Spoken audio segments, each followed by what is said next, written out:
The first step would be to press your fabric. So when you were given the piece of fabric that I cut for you in class, if you're doing this in my class, you most likely had a piece that looks very similar to this, where it has a folded edge and then it has two selvages. The selvages, you'll remember from when we studied textiles, are going to be the finished ends of the fabric, and then on the sides here are the cut ends.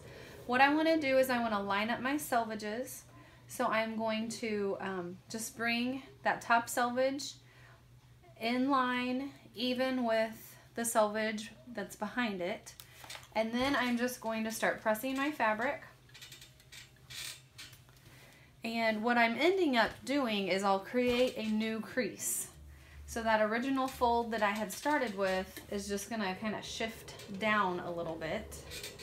And the reason I'm doing this is so that I can get my grain line straight.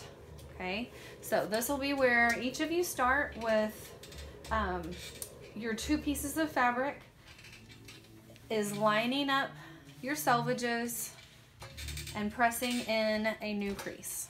To get started with laying out your pattern, you're going to have your large pattern piece, and you're going to use this two different times. You're going to use it on your main fabric and again on your liner.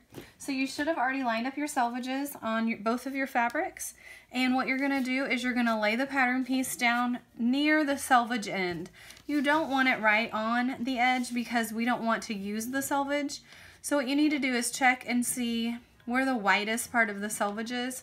So on this one, it's on the front side here. So I'm just going to put it slightly above that. Then what you do is you take your seam gauge and measure from the edge of the selvage to your pattern piece.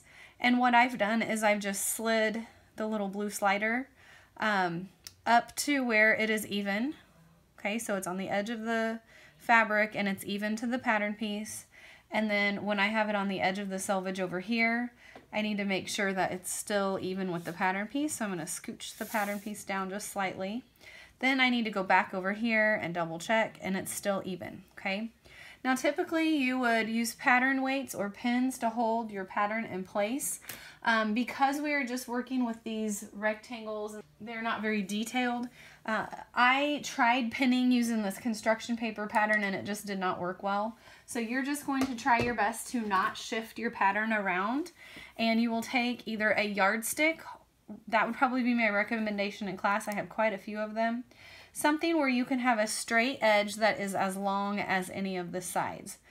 Basically what you're going to do is you're going to line it up with your pattern. Make sure the pattern piece doesn't come out from underneath it, so they're even along the side. And then you'll use whatever marking tool you have selected in order to draw in your lines. Okay, so I've actually already drawn in this one, but you would just take that marker or your pen, butt it up against your ruler, and then draw a straight line going down. Okay, you'll repeat that on all four sides. So you will just lay your ruler down even with the top edge of the pattern piece and draw the line. Do that on the side and on the bottom. Then you would lift up your pattern piece and move it over to your next piece and repeat that same process. Next, you need to determine where your or what kind of fabric is going to be your main fabric and what kind of fabric is going to be your liner. For me, I think I'm going to do the purple as my main fabric, and then I'm going to do this gray as my liner. So what I'm going to do is I am going to lay my pattern piece down, and actually what I can do is I can go ahead and just lay it against the top edge of the rectangle that I already drew in. The reason I want to do that is so that it is going to just butt up against it, and then I don't have any scrap waste between those two pieces. Okay, so I'm going to lay my ruler down again to give me that straight edge, and then I'll draw a line going down that side. I don't need to draw a line here because I already have one from when I drew the large rectangle in, and then I will draw another line going across the top, and then another one going down the other side. Okay, one thing you need to know about this, is that you only need one of these rectangles. The smaller rectangle right here, the tabs, you only need one total of it. So when I'm cutting this, I'm going to try to be careful not to cut through both layers of fabric, but only cut from the front where I have my lines. Whereas on the large pattern pieces, you're going to need 2 of this one and 2 of this one. But for the tab, I only need to cut 1. To begin cutting, first of all, you may want to make sure that your shears are nice and sharp. I do have a sharpener in the classroom that you can use if you need to, but if you open and close them several times, you might be able to feel for a nick in the blade, and so we can sharpen those up. I'm right-handed, so I'm using the orange shears. If you are left-handed, you'll want to use the red sewing shears in the classroom. You'll lay, in my case, my left hand down, and I'm going to be in a standing position. So I don't want you to sit down for this. I don't want you to hold your fabric up like that. I want you to leave it laying on your table. Put your hand down to support, and then you will go and cut your pieces to both layers at the same time, just cutting in on that line. And I'm trying to cut just slightly inside of the line. So when you look at that marker, instead of cutting to the right of it, I'm cutting either right on the line or just inside of it, so that I don't make my rectangle any bigger than it needs to be, okay? So you will just repeat this process for the rest of these lines on this rectangle. Then again, I'm gonna open this fabric up and only cut through one layer on this line and that line and the one going on the side. And then I will cut through both layers over here on my second piece to end up with 2 liner pieces, 2 main pieces, and 1 tab.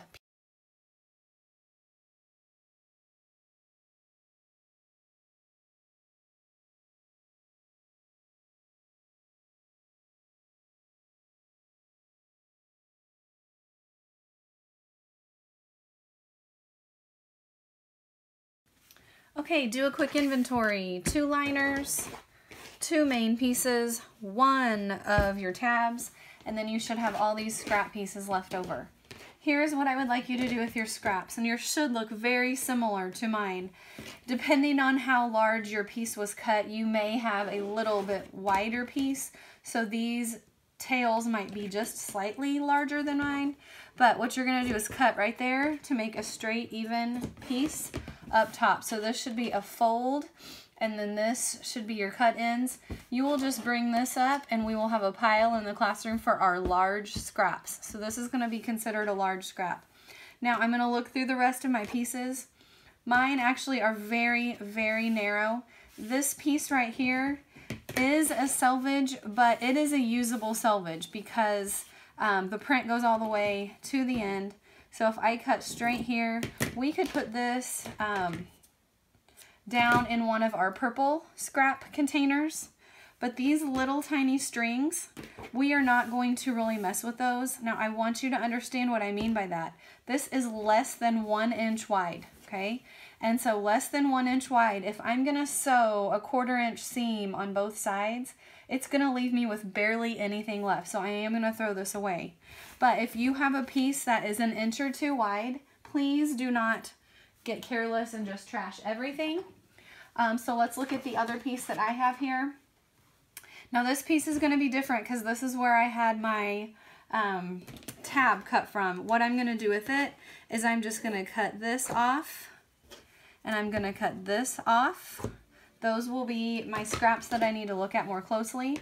This is going to come off, and now this big piece is going to go on the table in the classroom with my large scraps. I'm going to go ahead and keep this square because it's larger than 2 inches. I'm going to keep that and put it in the gray container. These are going to go in the trash. That will go in the trash. This is all trash, okay? But if they're larger than 2 inches or they're long and wide like this, they can be stored by color in those little tubs.